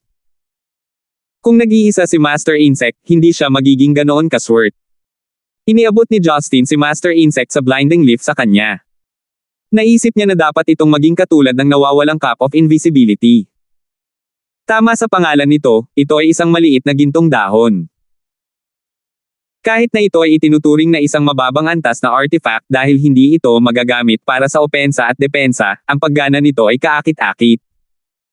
Daladala man niya ang kanyang katawan o sa space ring, maaari pa rin itong itago ang kanyang aura at cultivation. Bukod dito, depende sa dami ng True Yuan na ginamit, maaari rin niyang baguhin ang kanyang maliwanag na paglilinang at pisikal na anyo. Ngumisi si Justin. Magagawa niyang linlangin ang iba na isipin na nasa raw water lang siya. Pagkatapos, bigla na lang siyang nasa Thunderbolt Heavenly Lightning stage. Iyan ay kasiya siya. Upang manatiling mababang profile, binago ni Justin ang kanyang maliwanag na paglilinang sa panimulang yugto ng Thunderbolt Heavenly Lightning, na kanyang paglilinang bago pumasok sa 10,000 Demon Realm. Pagkatapos, bumalik siya sa barko at ginamo ang tama ng bala ni Siubal. Inilipat ni Justin sa kanya ang isang surge ng Heaven and Earth Restoration Energy, at agad siyang nabuhayan ng loob. Huwag mo masyadong alalahanin ang tungkol sa araw na ito. May iligtas kita, at mapapatay kita. Ibalik mo sila sa Korea. May kailangan akong gawin. Hindi pinansin ni Justin ang pagpapahayag ng pasasalamat ni Seubal at inutusan si Master Insect na dalhin siya sa treasury.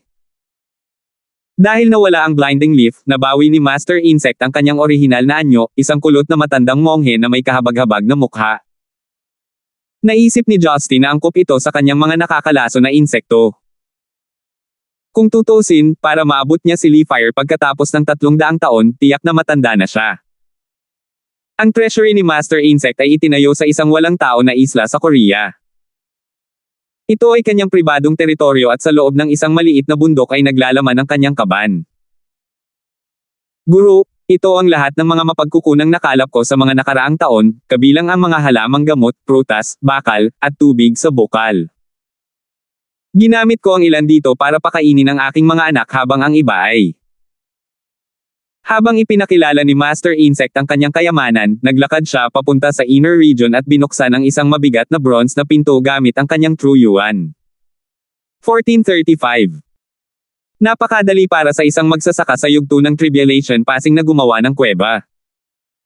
Sa sandaling pumasok si Justin sa kuweba, naramdaman niya ang yaman ng espiritual na enerhiya. Sa paligid niya ay maayos na nakalagay ang mga bote ng jade, na naglalaman ng spring water, herbs, at prutas. Lahat sila ay naingatan ng mabuti.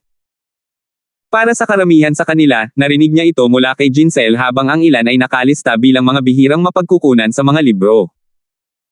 Matatagpuan sa isang sulok ang bakal, tulad ng frosty iron at fire iron. Mayroong kahit na napakabihirang, tulad ng makulay na madilim na bakal at gintong bakal. Ginamit ang mga iyon upang gumawa ng mga artifact sa itaas na antas. Kung si Master Insect ay may kakayahan at wastong kaldero, marami na sana siyang nakuhang artifact noon. Gayunpaman, may napansin din si Justin na nagpakunot ng kanyang mga kilay, ang tumpok ng mga buto ng tao sa isang sulok. Sa paghusga sa hugis ng mga buto, karamihan ay babae. Sa hitsura nito, ang mga buto ay dapat na nagmula sa 1,000 tao sa pinakamaliit. Ano ang tungkol sa mga buto? Tanong ni Justin. Si Master Insect ay hindi nang ahas na itago ang anumang bagay mula sa pagiging nasa ilalim ng kanyang pang-aapi. Guro. Iyan ang mga buto ng mga kabataang babae na pinakain ko sa aking mga anak. Sumimangot si Justin, malalim ang iniisip. Narinig niya ang tungkol sa ilang masamang pamamaraan sa paglilinang na gumagamit ng dugo at laman bilang medium. Ang mga nagsasanay ng gayong mga diskarte sa paglilinang ay iba sa mga nagsasaka ng demonyo na nakilala niya sa 10,000 Demon Realm. Sa kaharian, tanging ang mga matatalo sa kanilang panloob na demonyo ang magngangalit at maging isang demon cultivator. Para naman sa mga nagsagawa ng ganitong masasamang pamamaraan, sinaktan nila ang iba para sa kanilang sariling kapakanan. Bagamat lumalaban din sila sa mga pagsubok, ang isa ay matapang at matuwid habang ang isa naman ay malisyoso. Mahigit 1 siglo na sa Korea si Master Insect, kaya malamang na dinukot ang mga babaeng iyon noong panahong iyon. Hindi katakataka na nakapatay siya ng libu-libong tao dahil madali niyang dinukot ang 100 tao tuwing panahon ng digmaan. Sa pag-aalala na papatayin ni Justin iyon, mabilis niyang ipinagtanggol ang sarili.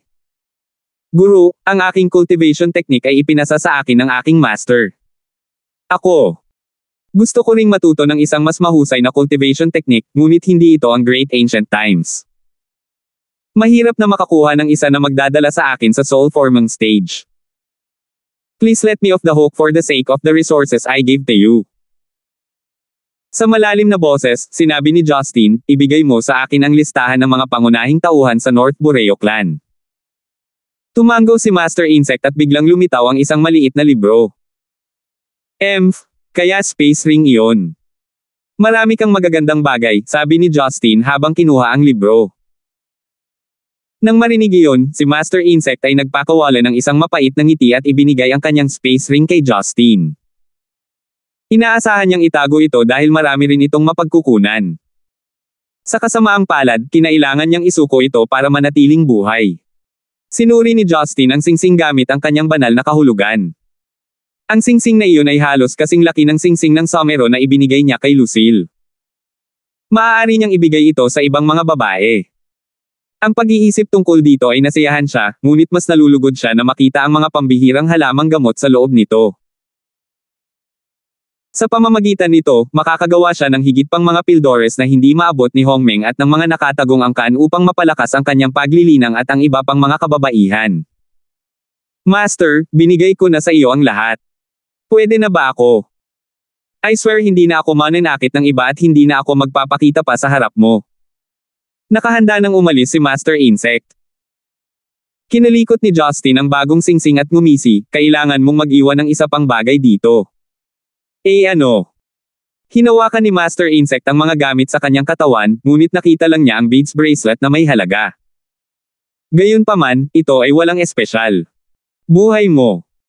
Sa sandaling binigkas ni Justin ang dalawang salitang iyon, natakot si Master Insect. Guru. Paano mo masisira ang iyong pangako? Sabi mo kailangan ko lang ibigay sa iyo. Natawa si Justin. Hindi ako isang master, hindi rin ako isang bayani. Ang alam ko lang na ang isang ipokrito na kasing sama mo ay hindi karapat-dapat mabuhay. Noon, alam ni Master Insect na nahulog siya sa bitag ni Justin. Gusto niyang tumakas, ngunit tumanggi si Justin na bigyan siya ng pagkakataon. Habang iniunat niya ang kanyang mga daliri, isang malakas na surge ng Heaven and Earth Restoration Energy ang pinakawalan mula sa kanyang palad. Gumalaw ito na parang Silver Dragon Claw na humawak kay Master Insect. Sa sandaling iyon, ang katawan ni Master Insect ay natatakpan ng ulap ng itim na usok. Sinusubukan niyang makaalis doon kasama ang kanyang mga makamandag na insekto.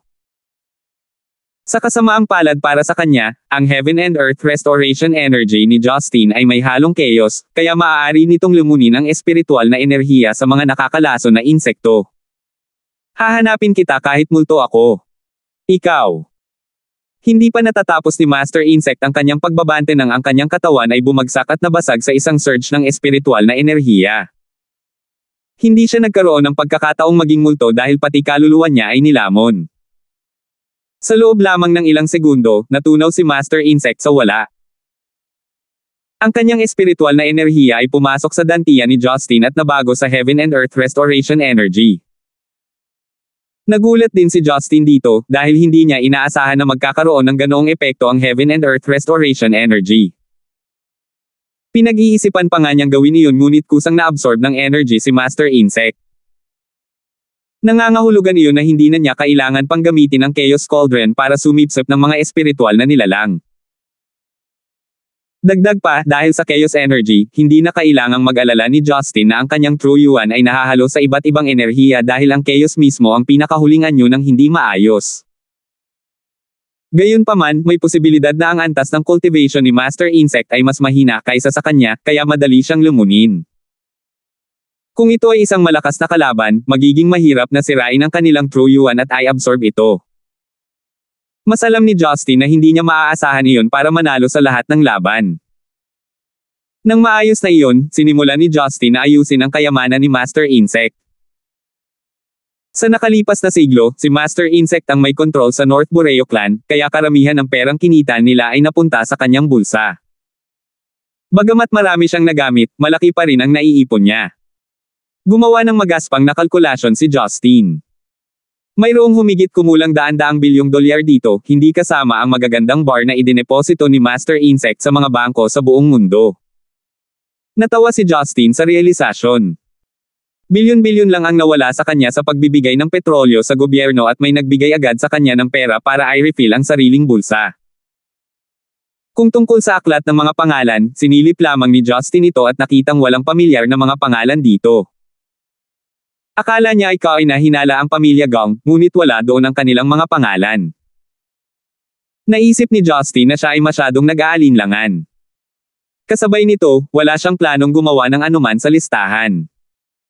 Dahil nawala ang kanilang pinuno, tiyak na maglalaban sila sa kanilang mga sarili upang kunin ang posisyon. Iyon ang problema ng gobyerno ng Korea, hindi niya. Kung tutuusin, yaman lang ng clan ang inaalala niya, hindi ang mga miyembro. Lumingalinga si Justin sa paligid at tuwang-tuwa na makita ang mga mapagkukunan sa paligid niya.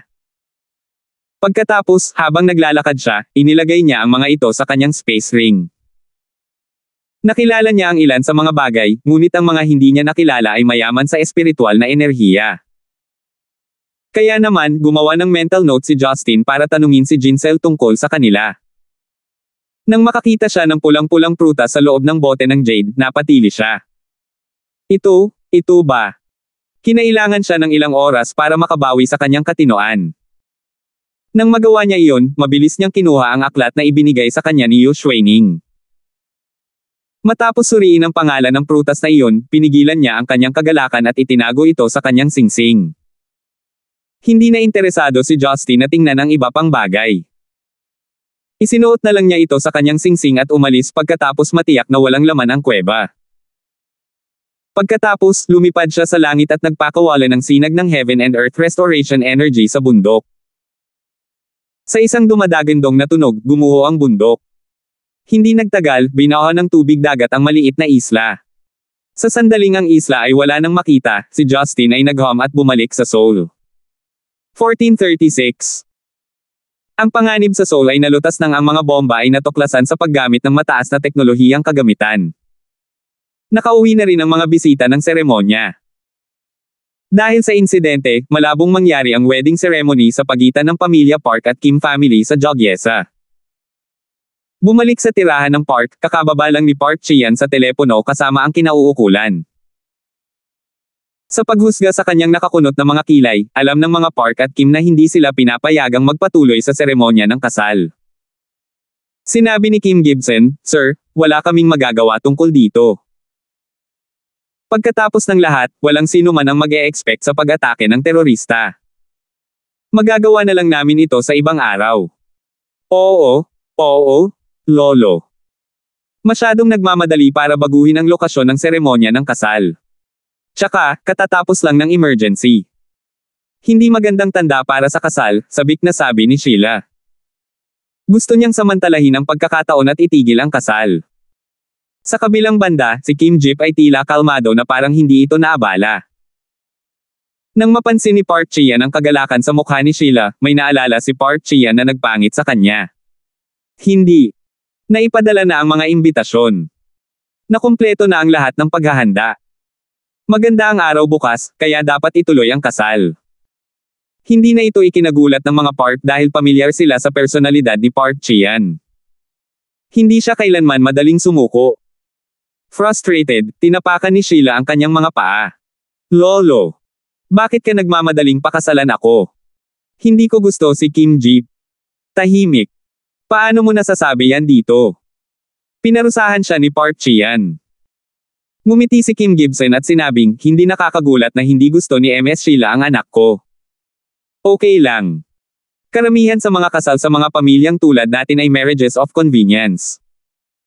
Kailangan ng oras para mabuo ang kanilang nararamdaman. Dapat kang magpasalamat na ang mga Kim ay mapagpatawad. Kailan mo maiintindihan ang iyong tungkulin bilang tagapagmana? Umiling si Park Chian at bumaantong hininga.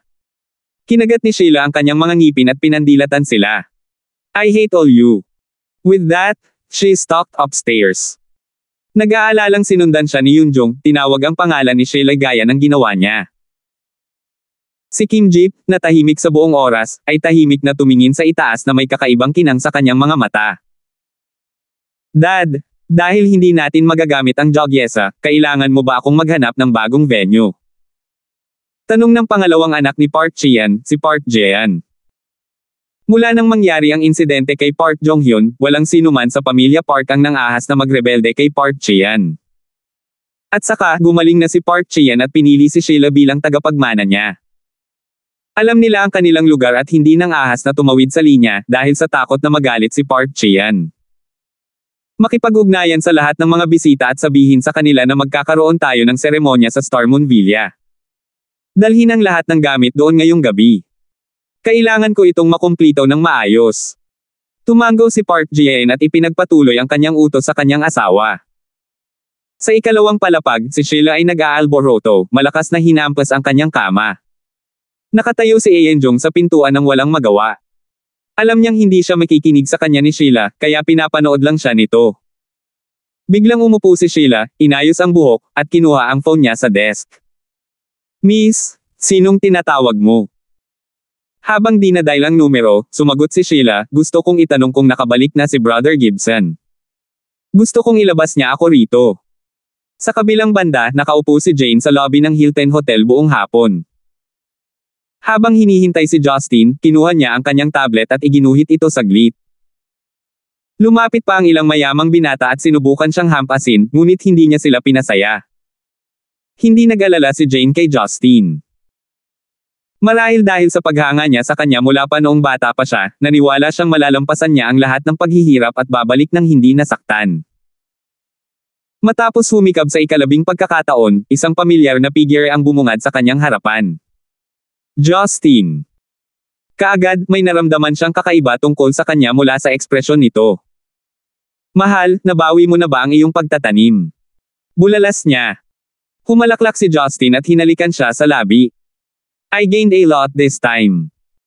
Honey, it was a blessing in disguise. I think God really likes me.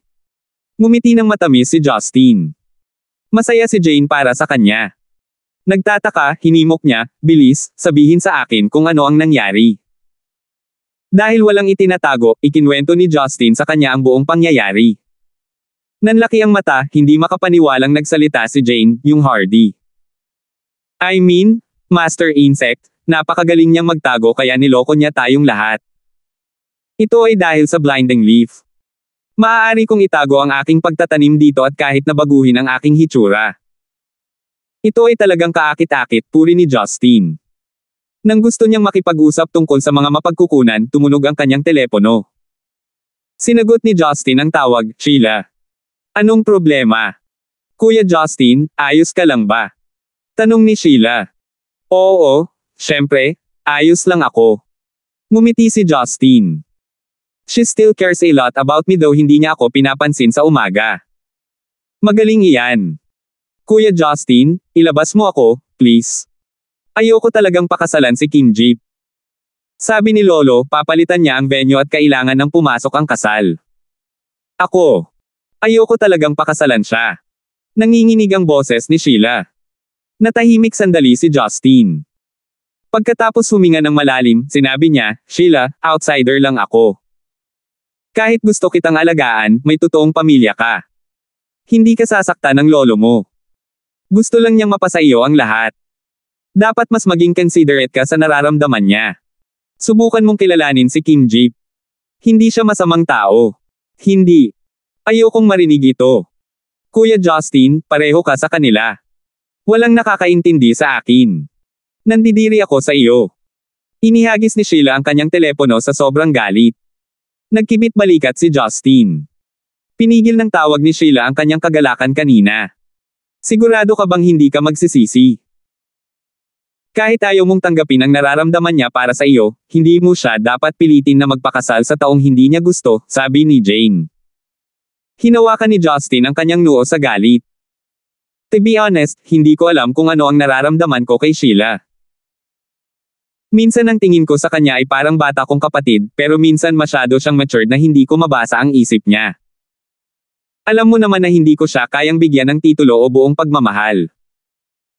Paano kung pagkatapos, napagtanto niya na ang nararamdaman niya para sa akin ay nagmula sa pasasalamat? Hindi ba ako masisisi sa tamang tao, ako at si Lynn? Nagsimula akong makipag-date, sinabi ni Maria na mas masahol pa ako kaysa sa isang halimaw. Sa huli, nagmamalasakit ka pa rin sa damdamin ni Marian. Kahit na halos tapos na ang iyong kasal, hindi mo maiwasang isipin siya.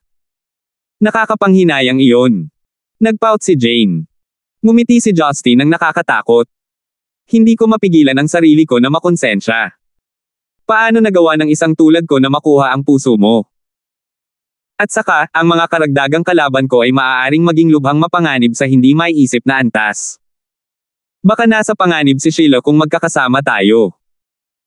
Mula sa librong natanggap ko mula kay Master Insect, ipinakita nito na ang Kims, Parks at Gongs ay walang miyembro ng North Boreo clan. So, I don't like Kim Jeep. I don't want the wedding. Dahil alam kong magiging mapayapa ang buhay niya. Walang sinabi si Jane dahil hindi siya mahilig sa ideya na makipag-date sa ibang babae kay Justin. Pagkatapos ay ipinulupot niya ang kanyang mga braso sa braso nito upang umakyat sa itaas, umaasang makita ang mga bagay na ibinalik ni Justin. May ibang plano si Justin. Jane, bumalik ka muna sa kwarto. Kailangan kong bumiyahe sa Stonegate at hilingin kay Jincel na i-verify ang isang bagay para sa akin. Babalik ako kapag naayos na. Salamat po at sinamahan ninyo ako, ingat lagi mga master.